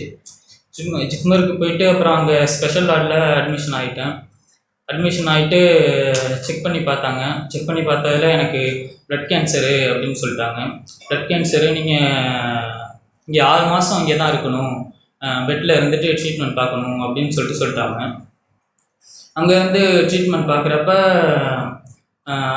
வருவாங்க, பார்ப்பாங்க, போவாங்க, அவ்வளோதான். அதாவது ஏதாவது ஒரு மருந்து போடுவாங்க, அவ்வளோதான். அதேமாரி போயிட்டுருக்கிறப்போ ஒரு நாளைக்கு மாத்திரை டேப்லெட் மட்டுமே கொடுத்துட்டு இருந்தாங்க. டேப்லெட் கொடுக்குறப்ப என்ன ஆயிடுச்சுன்னா வேறு மாத்திரையை மாற்றி கொடுத்துட்டாங்க. வேறு மாத்திரையை மாற்றி கொடுத்தோன்னே நாக்கு ஃபுல் அண்ட் ஃபுல் அப்படியே வெளில வந்துருச்சு. ஃபுல்லாக வெளில வந்துருச்சு. கழுத்து பின்னாடி பக்கம் முன்னாடி பக்கமே வர மாட்டேங்குது, பின்னாடி பக்கம் அப்படியே போயிடுச்சு. என்ன பண்ணுறதுன்னு தெரியாமல் எல்லாருமே ரொம்ப அழ ஆரம்பிச்சிட்டாங்க. டாக்டர்கிட்ட கேட்டால் அவங்க தமிழ் கிடையாது, அவங்க ஹிந்தி டாக்டர். அதனால் அவங்களுக்கு எதுவும் சொன்னாலும் புரியலை. அதனால் எதுவுமே பண்ண முடியாதுன்னு அவங்களும் கைவிட்ட மாதிரி சொல்லிட்டு போயிட்டாங்க. அவங்க கைவிட்டு அந்த மாதிரி சொல்லிட்டு போனோன்னா அம்மாவும் அப்பா வெளில தான் இருப்பாங்க, ஒரு அட்டெண்டர் மட்டும்தான் கூட இருக்கணும். அப்போ அம்மா போய் அப்பாவை கூட்டிகிட்டு வந்துட்டாங்க. இந்த மாதிரி பையனுக்கு இப்படி இருக்குது அப்படின்னு சொல்லிட்டு. அப்படி இதுங்கிறப்ப அம்மா ரொம்பவே அழ ஆரம்பிச்சிட்டாங்க. நைட்டு காலைல ஆரம்பித்தது இது. நாக்கு ஃபுல் அண்ட் ஃபுல் வெளில வந்துருச்சு, தலை எல்லாமே பின்னாடி போயிடுச்சு. நான் காலைல 10 மணிக்கு ஆரம்பித்தது நைட்டு 11 மணி வரைக்கும் அப்படியே தான் இருந்துச்சு. யாருமே எதுவுமே சொல்ல, சரியாயிடும் அவங்க பாட்டுக்கு சொல்லிட்டு போயிட்டாங்க. அம்மாவும் அப்பாவும் ரொம்பவே அழ ஆரம்பிச்சிட்டாங்க. ரொம்பவே சண்டை போட்டாங்க கடவுள்கிட்ட, ஏன் எங்களுக்கு மட்டும் இப்படிலாம் சோதனை எதிரிங்க அப்படின்னு சொல்லிட்டு. அப்புறமா அதேமாரியே இதுன்ட்டு இருக்கிறப்ப ஜோம் பண்ணாங்க. 2 பேருமே விசுவாசமாக இருந்தால் அந்த டைம்லேயும் ஜோம் பண்ணாங்க. அப்போ அப்பாவுக்கும் அம்மாவுக்கும் கஷ்டத்தை, நான் பண்ணுற கஷ்டத்தை பார்த்தோன்னா அவங்க உடனே 2 பேரும் சண்டை போட்டுக்கிட்டாங்க. பையன் பொழைச்சா பார்ப்போம், இல்லைனா அப்பா பொழைச்சா பார்ப்போம், இல்லைனா வீட்டுக்கு போயிடலாம் அப்படின்னு சொன்னோன்னா அம்மா ரொம்பவே விசுவாசமாக இருந்து, இல்லை கடவுள் நம்ம பையனை காப்பாற்றுவாங்க, நான் வந்தால் என் பையனோட தான் வருவேன் அப்படின்னு சொல்லிட்டு அம்மா ரொம்பவே ஜோம் பண்ணாங்க. அப்படியே அழுதுகிட்டு நைட்டு 12 மணி ஆச்சு, 1 மணி ஆச்சு. 2 பேருமே அப்படியே அழுதுகிட்டு படுத்துட்டாங்க. காலையும் ஆச்சு. நானும் அப்படியே எனக்கு ஒரு மாதிரியாக இருந்தேன்னா அப்படியே நானும் இதாகிட்டேன். கடைசியில் அம்மாவும் அப்பாவும் ஏந்திரிச்சு என்னை எழுப்புறாங்க. நான் ரொம்பவே நல்லா தூங்கிட்டு இருந்ததுனால, நான் நல்லா தான் தூங்கிட்டு இருந்ததுனால எனக்கு எதுவும் தெரியல, ஏந்திரிக்கல அவங்க எழுப்புலன்னு. பையன் உயிரோட தான் இருக்கானா அப்படின்னு சொல்லிட்டு எழுப்பி பார்க்குறாங்க. நான் எப்போதும் போல கேஷுவலாக ஏந்திரிச்சு என்னம்மா சொல்லுங்கள் அப்படின்னு. 2 பேரும் ஒன்றுமே சொல்ல முடியாமல் 2 பேரும் என்னை கட்டி பிடிச்சிக்கிட்டு அழ ஆரம்பிச்சிட்டாங்க. இந்த மாதிரி சூழ்நிலையெல்லாம் கடவுள் எங்கள் கூட இருந்து ரொம்பவே இந்த மாதிரி எனக்கு அதெல்லாம் அப்போல்லாம் நான் சின்ன பையங்கிறதுனால அவ்வளோதான் எனக்கு அதெல்லாம் புரிஞ்சிக்க முடியல. போக போக புரிஞ்சுக்கிட்டேன். எனக்கு நடந்த ரொம்ப பெரிய விஷயம், எனக்கு நடந்த நிறையா நன்மைகள் கடவுள் எனக்கு செஞ்சுருக்காங்க. அதோட அப்புறம் ஹோம்னு அங்கே ஒரு ஹோம், கேன்சர் பிள்ளைங்களுக்காகவே அங்கே ஒரு ஹோம் வச்சு நடத்துகிறாங்க. அங்கே எழுதி கொடுத்தாங்க. அங்கே போய் இருந்தோம். அங்கே போய் இருந்தப்ப கொரோனா டைம் ரொம்ப லாக்டவுன் அதிகமாகிடுச்சு. அங்கே போயிட்டு இருந்தப்போ எங்கள் ரூமில் உள்ளவங்க எல்லாரையும் செக் பண்ணாங்க. கொரோனா டெஸ்ட்டுக்காக எல்லாரையும் அழைச்சிட்டு போய் செக் பண்ணிக்கிட்டு இருந்தாங்க. எங்கள் ரூமில் உள்ளவங்களையும் அழைச்சிட்டு போய் செக் பண்ணாங்க. எல்லாரையும் செக் பண்ணுறப்போ எல்லாருக்கும் கொரோனா பாசிட்டிவ்னு வந்தது, எனக்கு மட்டும் நெகட்டிவ்னு வந்துச்சு. அங்கே உள்ளவங்க யாராலையும் அதெல்லாம் நம்ப முடியலை. எப்படி எல்லாருக்கும், நான் எல்லாரோடவும் சேர்ந்து படுத்துக்கிட்டு சிரிச்சுக்கிட்டு மாஸ்க் போடாமல் தான் எல்லோரும் விளாண்டுருப்போம் ஜாலியாக. ஆனால் எல்லாருக்கும் பாசிட்டிவ் காட்டினது, எனக்கு மட்டும் நெகட்டிவ் காட்டினது அங்கே இருந்தவங்களால நம்ப முடியல. ரீடெஸ்ட் எடுக்கணும் அப்படின்னு சொல்லிட்டு சாரே ரீடெஸ்ட் எடுக்கணும் அப்படின்னு சொல்லிட்டு வாங்க அப்படின்னு சொல்லிட்டு அழைச்சிட்டு போயிட்டாங்க. ரீடெஸ்ட் எடுத்ததுலேயும் எனக்கு வந்து நெகட்டிவ் தான் காட்டுனுச்சு.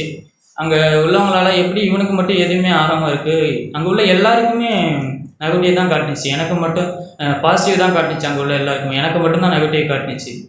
அங்கே உள்ளவங்க எல்லாருமே ஒரு மாதிரி ஆச்சரியமாக பார்த்தாங்க. அதோடு அப்படியே கடவுளை அப்படியே நடத்தி வந்துட்டு இருந்தாங்க. நிறையா கஷ்டம், நிறையா சோதனைகள்லாம் கடவுள் எங்களோட கூட இருந்தாங்க. போக போக கடவுள் எவ்வளோ என் மேலே ரொம்ப அன்பாக இருக்கிறாங்கங்கிறத நான் புரிஞ்சுக்கிட்டேன்.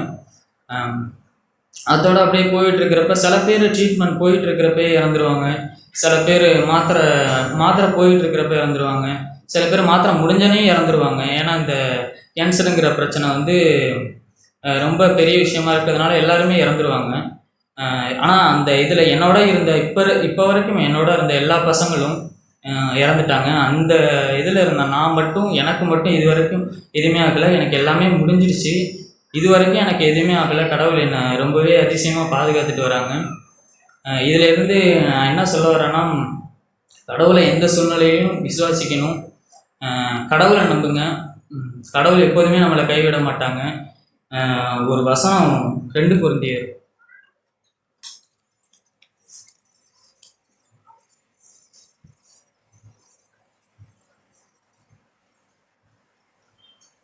8-10 வரைக்கும் வாசிங்க. 1வது அதிகாரம்.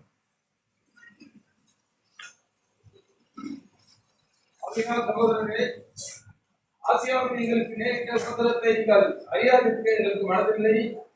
என்னவெனில் பிழைப்போம் என்கிற நம்பிக்கை அற்றுப்போகத்தக்கதாக எங்கள் பலத்திற்கு மிஞ்சின அதிக பாரமான வருத்தம் எங்களுக்கு உண்டானது. நாங்கள் எங்கள் மேல் நம்பிக்கையாயிராமல் மருத்துவரை எழுப்புகிற தேவன் மேல் நம்பிக்கையாயிருக்கத்தக்கதாக மரணம் வரும் என்று நாங்கள் எங்களுக்குள்ளே செய்திருந்தோம். அப்படிப்பட்ட மரணத்தினின்றும் அவர் எங்களை தப்புவித்தார், இப்போதும் தப்புவிக்கிறார், இன்னும் தப்புவிப்பார் என்று அவரை நம்பியிருக்கிறோம். அநேகர் மூலமாக எங்களுக்கு உண்டான தயவுக்காக அநேகரால் எங்கள் நிமித்தம் சோதனைகள் செலுத்தப்படும் பொருட்டு நீங்களும் விண்ணப்பத்தினாலே எங்களுக்கு உதவி செய்யுங்கள். போதும். இந்த வசனம் அப்படியே எங்கள் லைஃப்பில் அப்படியே நிறைவேறிச்சு. கடவுள் ரொம்பவே அதிசயமாக பாதுகாத்தாங்க. எவ்வளோ இக்கட்டான சூழ்நிலையிலையும் எங்களோட கூட இருந்து எனக்கே அதிசயமாக இருக்கும் பார்க்குறப்ப. நானே நிறைய டைம் யோசிச்சிருக்கேன், என்னடா இது, என் கூட இருந்தவங்க எல்லாருமே இறந்து போயிட்டாங்க, எவ்வளோ எல்லாருக்கும் பிரச்சனை வருது, எனக்கு மட்டும் எதுவுமே வரலை அப்படின்னு சொல்லிட்டு ரொம்பவே யோசிச்சிருக்கேன். ஆனால் அதுக்கான நான் அன்னைக்கு பிரபாகரன் பிரதர் வந்து என்னை பார்த்துட்டு அவங்கள்ட்ட இருந்த பைபிள் இதை படிப்பா அப்படின்னு சொல்லிட்டு கொடுத்துட்டு போனாங்க. அப்போ அந்த பைபிளில் நான் சும்மா அசால்ட்டாக ஏதாவது ஒரு போர் அடிக்குது அப்படின்னு சொல்லிட்டு எடுத்து படித்தேன். அப்போ படிக்கிறப்ப முதல் வசனமே, நான் உன்னை விட்டு விலகுவதும் இல்லை, உன்னை கைவிடுவதும் இல்லைன்னு சொல்லிட்டு எனக்கு ஒரு வசனம் வந்துச்சு. அது என்னன்னு தெரியல, அது என் மனசை ரொம்ப நாளாகவே அது உறுத்திக்கிட்டே இருந்துச்சு, ரொம்ப ஆழமாகவே உறுத்திக்கிட்டு இருந்துச்சு. ஏன்னா அந்த வசனம் என் வாழ்க்கையில் நடந்த எல்லா சம்பவத்தோடையும் ரொம்பவே அட்டாச் ஆகிட்டு இருந்துச்சு. இப்போ வரைக்கும் என்னை ரொம்பவே நல்லா பாதுகாத்துட்டு வராங்க. எல்லாமே முடிஞ்சிருச்சு. கடவுள் என் கூட இருந்து என்னை வழிநடத்துகிறாங்க, இனிமேலும் வழிநடத்துவாங்கங்கிற நம்பிக்கை எனக்கு இருக்குது. மறுபடியும் உங்கள் எல்லாரையும் பார்த்ததில், உயிரோடு உங்கள் எல்லாரையும் பார்த்ததில் எனக்கு ரொம்பவே சந்தோஷமாக இருக்குது. கடவுள் உங்கள் எல்லாரும் முன்னாடியும் என்னையும் ஒரு சாட்சியாக அந்த இடத்துல நிறுத்திருக்காங்கங்கிறது ரொம்ப சந்தோஷமாக இருக்குது.